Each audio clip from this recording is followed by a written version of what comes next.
As I promised last time, today I'm going to talk about artificial intelligence, or what people often call AI. For sure, artificial intelligence is a subject people tend to feel strongly about, and not just the scientific community, but sociologists and philosophers and economists, as well as the average person. And although this topic has received a lot of attention lately, in fact, AI has always been controversial. Back in the late 1970s, the workers' unions fought against the introduction of robots in car manufacturing plants because robots were putting a lot of people out of work. And you have to ask, why did the introduction of robots on assembly lines appeal to management? Of course, the bottom line is economics. Basically, the robots were more efficient and more reliable. They didn't ask for pay raises, they didn't get sick, or skip a day of work to watch the World Cup final, right? Well, how quickly things change. Today, we don't give robots in manufacturing plants a second thought. They're part of our culture now. And that's something to keep in mind as we talk about AI, how attitudes change over time as people get used to new technologies, and how new generations see existing technologies as perfectly normal. So we're going to explore the benefits and risks of AI. But before we do that, we want to understand the distinction that's often made between a weak form of AI and a strong form of AI. Weak AI refers to an intelligence system that is unthinking, unconscious, and has no self-awareness. It simply does something, usually a single task. Here I'm talking about vacuuming the home, navigating a route, parking your car for you, playing chess against you. A single task. A weak AI system does not have real intelligence in the way a human being does. They have no awareness of what they're doing and no choice of whether or not to do it. Okay? That's the weak version of AI. Strong AI, on the other hand, is more the stuff of sci-fi movies. Strong AI refers to an artificial consciousness.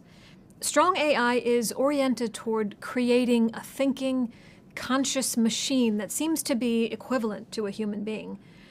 A strong AI system knows it exists and wants to continue to exist and even evolve. If you've ever seen the classic sci-fi movies 2001: A Space Odyssey, I, Robot, The Terminator, or Her, you'll know what I'm talking about. The AI is developing a meaningful, even overpowering relationship with their human masters. As you can imagine, people don't worry so much about the weak form of AI. It's generally the strong form that gets people nervous. They imagine AI robots, for example, becoming smarter than human beings, developing themselves beyond the control of human beings, maybe leaving humankind out of control of its own destiny. Some writers have even claimed that robots will reach human levels of intelligence and consciousness within the next 10 or 15 years, a moment that has been described as technological singularity. This means the point where robots begin to outsmart humans by redesigning themselves without any further human input. And hey, that's a pretty scary thought, right? So, that's the big picture. But let's now go to some specifics. What are some of the particular benefits of AI? And what are the risks of AI? Let's look at just a couple of the benefits first. The first advantage I'd like to mention is the ability of AI-driven machines to deal with difficult, complex, and dangerous tasks that are currently done by humans. You can already see this, for example, with bomb disposal or the exploration of new planets.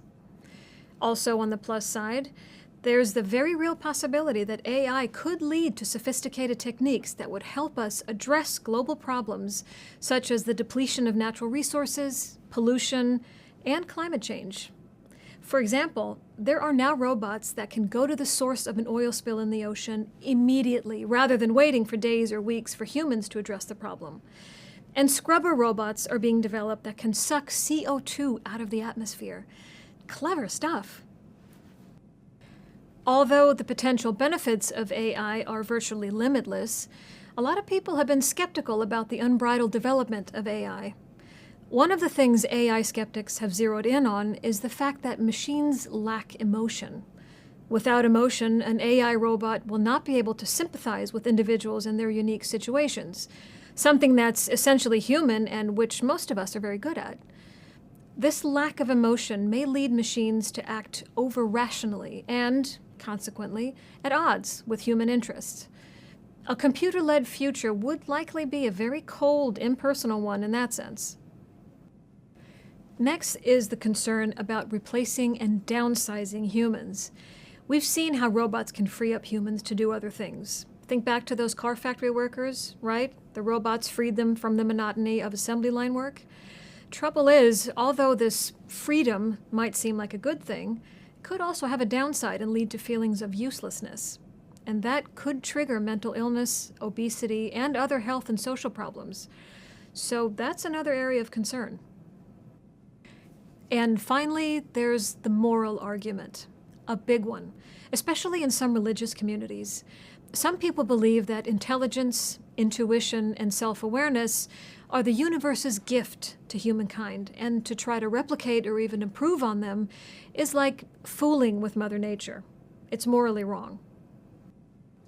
All right, so where are we with all this? Well, we can't turn the clock back and uninvent artificial intelligence. Nope, that genie's out of the bottle. And let's face it, you can't stop progress. Progress takes on a life of its own. So perhaps instead of being reactionary, we need to get ahead of this thing. In other words, we, all of us, need to think about how we want AI to develop in the future and what the implications might be for human life.